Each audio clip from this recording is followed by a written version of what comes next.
Hello and good tidings to anyone watching this video. Yeah, I just thought I'd spice up the intro a little bit there.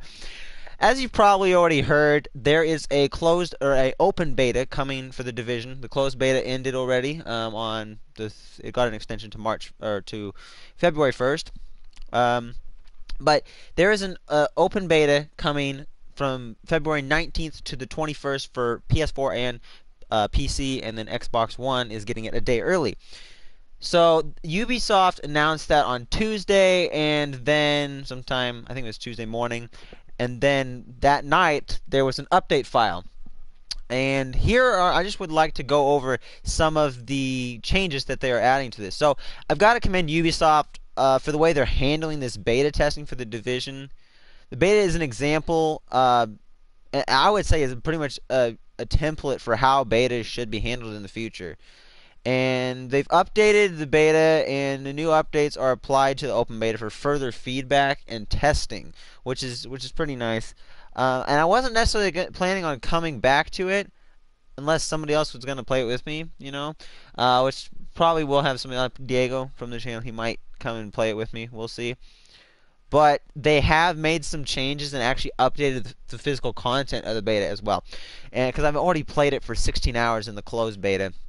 But I'll probably come back, at least play it for a few more hours, at least play this new content, and then I'll maybe do another video on it to talk about how much it's changed. Or I might, I have talked a lot about the division, so I'll probably just talk about that in a podcast, which we will do coming up later, which I'll inform you more about coming up, at the end of this video. But it'll be at the end of this month, and it will only be like a 30-minute long thing. So. To get into it, as you can see here are some of the updates they've done. So here's the content, new missions available to play, and it also unlocks an additional wing of the base of operations, which allows you to get the tech upgrade and get a new skill, which is the deployable turret. So that sounds pretty fun. Also, the main bulk of the content is the Darkstone updates. So as you can see, they added new weapons and stuff, but the refresh rate on the Darkstone chests has been greatly reduced. And in this video, I'm going to focus mainly on the things that I talked about in my previous beta impressions video, which if you haven't seen that, I would encourage you to go back and watch it, because there are some things that I mentioned about it that some other YouTubers did not. But the chests, though, as I said before, I noticed they disappeared. But now I'm really confused, like, it's reduced, because before they didn't seem to refresh at all. Because like they would still be in the level, like the physical thing, but they might be opened already, but you could still see the chest itself. But then after a while, like even the models for the chest disappeared. So I really have no clue at what speed it refreshed before, so I have no clue whether I feel this is a good or a bad thing. The next thing, non-player enemies in the Dark Zone have been significantly increased in number. That is a very good improvement. I mentioned that there was not enough engagement in the Dark Zone. However, this next one, enemies in the Dark Zone have been buffed slightly. It all depends on what they're talking about by buff, but I'm assuming it's probably health. And if it's health or damage, then they need to change that, because their health, well, I mean, if you're doing it by yourself, their health is too much. If you're doing it with a group, their health is probably fine. But the damage that they deal is pretty ridiculous, especially some of the named enemies. They're just like bullet sponges. So the main issue there is maybe not so much the damage that they deal, but like just their accuracy, which I think they still need to tone down, which they have not done so far in this update. Also, the manhunt timer now pauses instead of refreshing while in combat as a level 5. So I'd say that's a pretty good improvement. I mean, because before, if somebody shot you or if you engaged in combat, your timer would just reset based on whatever level you were at, whatever rogue level you're at. So I guess that's okay. I guess it makes it slightly easier to escape as a rogue, but it's already pretty damn hard, especially well, this is just for at level 5, and at level 5 there's a manhunt, so everybody knows where you're at. The health bar for agents in the Dark Zone now turns red when they actually become rogue. This is one of the major complaints I had early on, because as a new player, it was very hard to tell. You'd see their health bar turn red, and you're like, oh, they're a rogue. I can kill them. And then you kill them, and you go rogue, and you're like, what the heck? What's going on? These people were clearly rogue. Well, they're not, but when they're almost getting ready to go rogue, it will turn kind of red. So that's kind of a bad indicator. And as you can see, this next item here, a new warning icon has been added to indicate an agent who has shot another player but has not done enough damage to go rogue. So when playing the beta, we'll see. I'm curious what this new indicator is, but hey, it's definitely going to be an improvement. And also it mentions this Darkstone experience leveling curve. I'm imagining that's going to be like maybe like based on how much XP you earn there, or how I don't know. I don't know exactly what that would be, or how much you lose when you die, some stuff like that, I guess. Also, this transferring Dark Zone brackets, this kind of goes along with kind of what people were doing hacking. Most of the hacking stuff took place on the PC, but there still is a lot of glitches that could come across as hacks that were on the consoles. So this Dark Zone bracket thing, although this isn't really a hack, this is more like, oh, you would increase in rank and that would immediately transfer you to a different server, so you'd lose your rogue status. Um, and then this next one, boy, man, this is good. Remove some ropes that allowed players to reach areas that gave them an unfair advantage. There were some places, like, anybody that's played this probably knows what they're talking about. Like, over by the library, the place was super easily defendable. And, I mean, I had been a part of sieges where there'd be, like, 12 or 15 other players trying to take out just, like, 3 or 4 guys. And we would try to take them out for, like, almost 10 minutes. And we couldn't even get one of them, or even if we did get them down, like their teammate would just revive them because you can get like the revive ability skill or just like all that. So it's yeah, there are some with unfair advantages, although there are a couple others that were just kind of unfair in a sense because of the fact that the boundaries for the beta kind of allowed you to made it so you couldn't flank them, so there's only one way. But the library one, that one, even in the full game, like you have pretty much access to every single rope going up there, and it's really unfair for people that are just camping up there. Next up, the next thing I would like to talk about is the new Ubisoft Club actions available for participating in the open beta, unlocking an exclusive rewarding game. So, normally I wouldn't mention this, but hey, if you are planning on getting this game, or even think you might get it, just participate in the beta, because you can even get a free in-game item. Like, why not? Also, new improved tutorial video.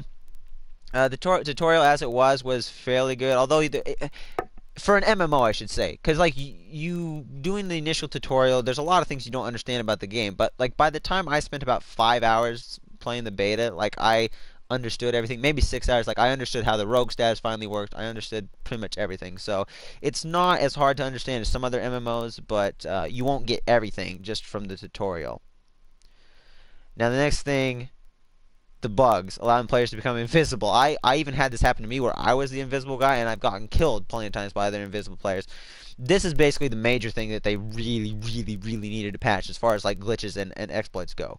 Because this was really unfair and you just die out of nowhere sometimes. And this next one, I didn't ever experience this, but the ballistic shield skill allowing players to become invisible.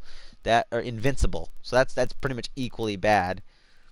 And then, of course, the cheat detection, which is mainly for the PC, in my opinion, because I didn't experience any.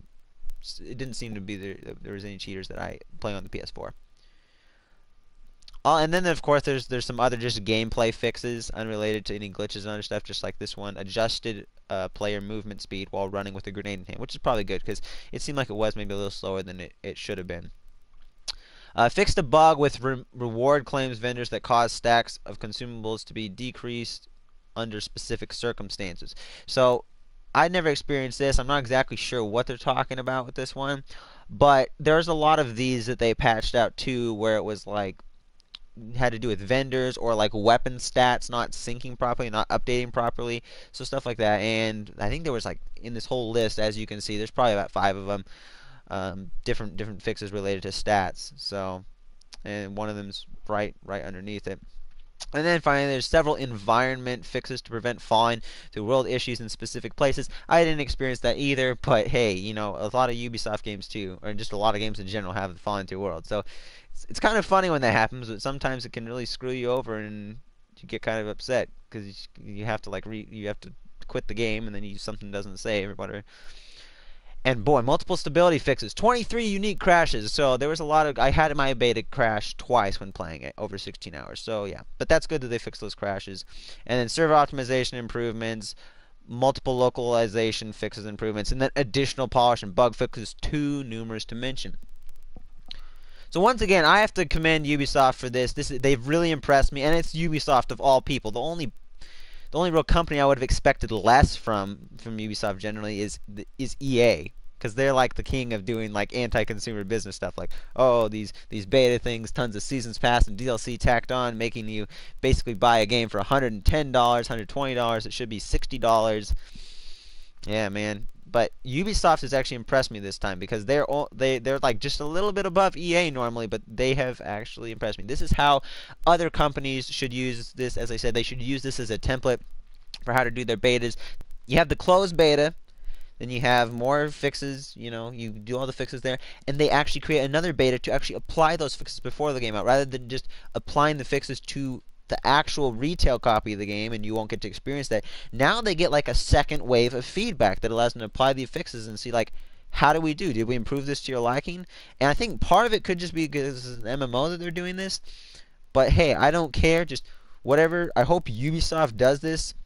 We already see that they're willing to do it, although it could be part on like Massive's, it could be on Massive's part. But I think Ubisoft obviously has something to do with it, and because Massive is like a subsection or whatever, it's under Ubisoft, so under Ubisoft's regime.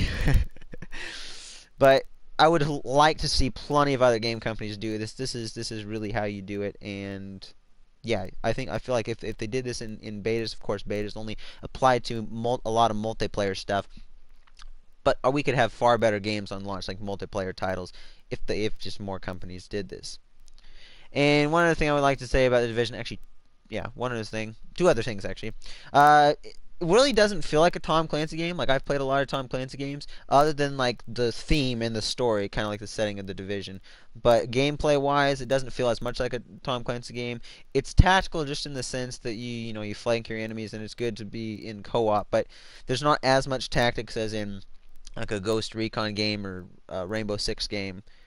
And then second of all, this may be like one of the first Ubisoft games in a long time, other than like Siege, that may not have towers. Of course, I think from the beta it's too early to tell, but in the full game there might be towers. But if it doesn't have towers, it's like Ubisoft is finally kicking their obsession with towers. But at this point, I think they've really just come to embrace it, because it doesn't really hurt the game, but it's just kind of funny, to joke about. So that's my thoughts on the updates that are being applied to the Division's open beta.